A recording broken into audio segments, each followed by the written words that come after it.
Asante. Habari ya asubuhi. Ya, asante. Kwanza nashukuru kwa kuja kufika kwenu. Tunaamini kwamba ujumbe utakaofika au utakaowasilishwa kwenye jamii utakuwa na madhumuni mazuri. Hautakuwa umelenga kuharibu au kupotosha jambo lolote, kwa sababu lengo ambalo tunataka kulizungumza ni zuri, lenye manufaa, ambalo litatuwezesha kuondoa kwenye fikra nyingine kuja kwenye fikra ambazo naamini zinaleta utulivu na amani katika sekta ya michezo. Huo ndio wito wangu.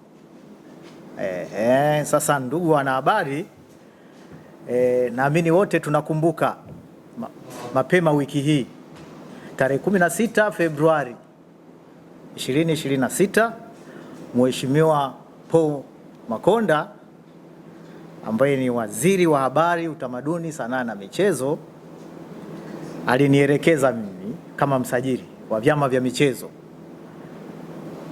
nchini kuhakikisha kuwa mchakato wa marekebisho ya katiba ya klabu ya Simba unahitimishwa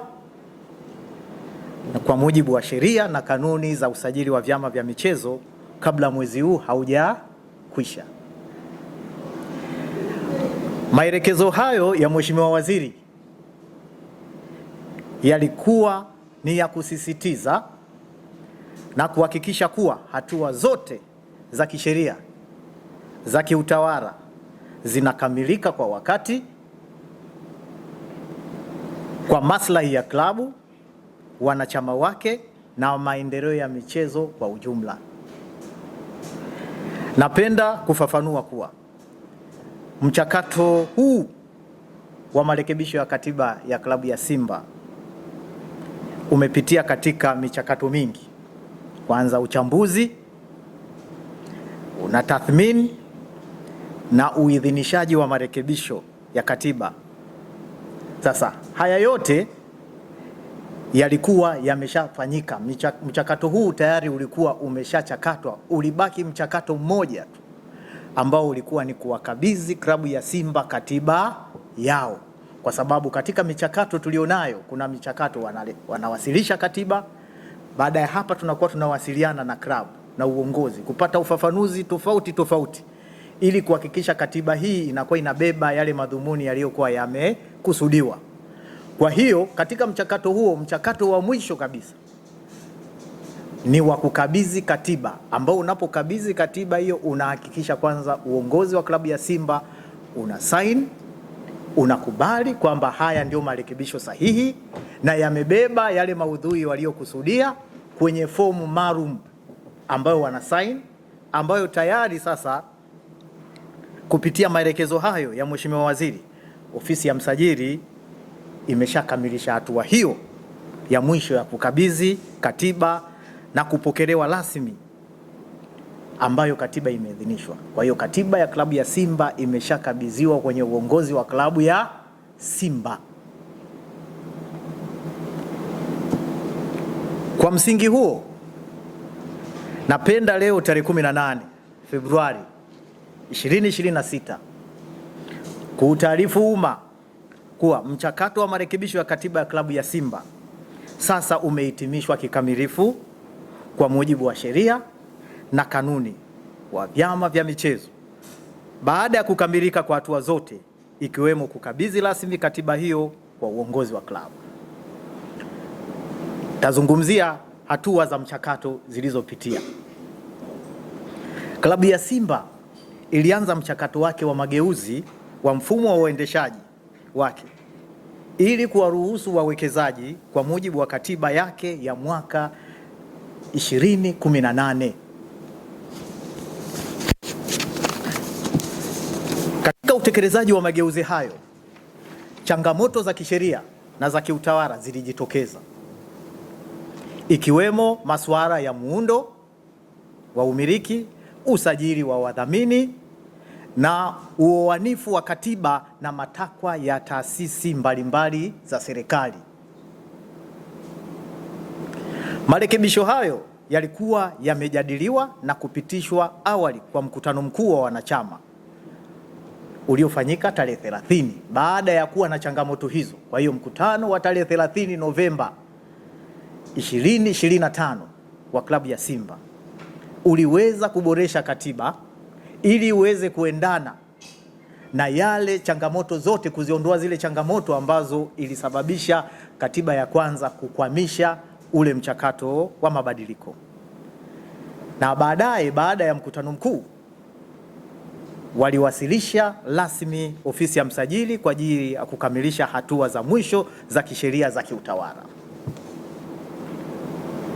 Sasa klabu iliwasilisha mapendekezo hayo kwa mara ya kwanza tarehe 10 Disemba 2025.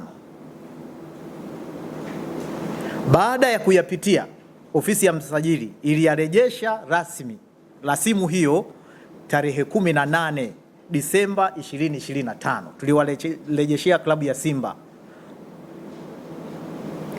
kwa ajili ya kufanya maboresho na uoanifu zaidi ya matakwa ya kisheria na kanuni.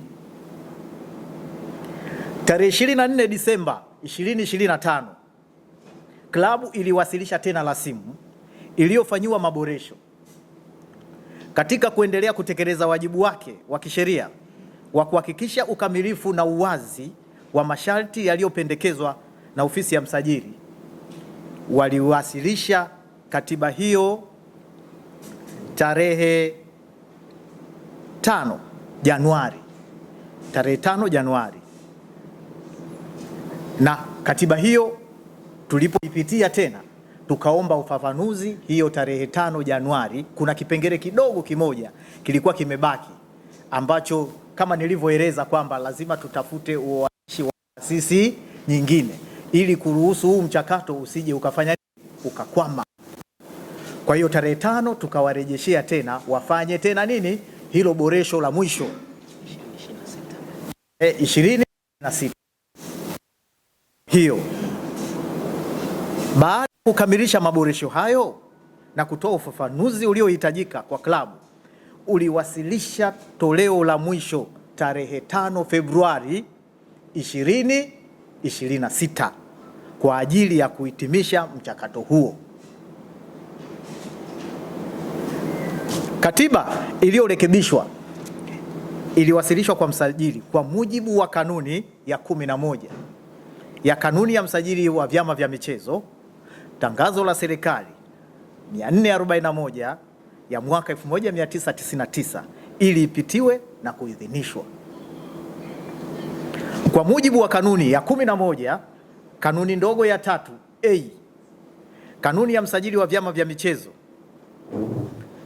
tangazo la serikali 441 ya mwaka 1999, msajili ana wajibu wa kuhakikisha kuwa marekebisho yote ya katiba hayawezi kuhatarisha usalama, kuvuruga amani miongoni mwa wanachama au jamii kwa ujumla, wala kuathiri maendeleo ya chama. Hiyo ni kanuni ambayo inaniongoza mimi kama msajili. Baada ya uchambuzi wa kina na wa kisheria na wa mashauriano ya kitaalamu, serikali imejiridhisha kuwa marekebisho haya yanakidhi matakwa ya kisheria na hayana athari hasi kwa wanachama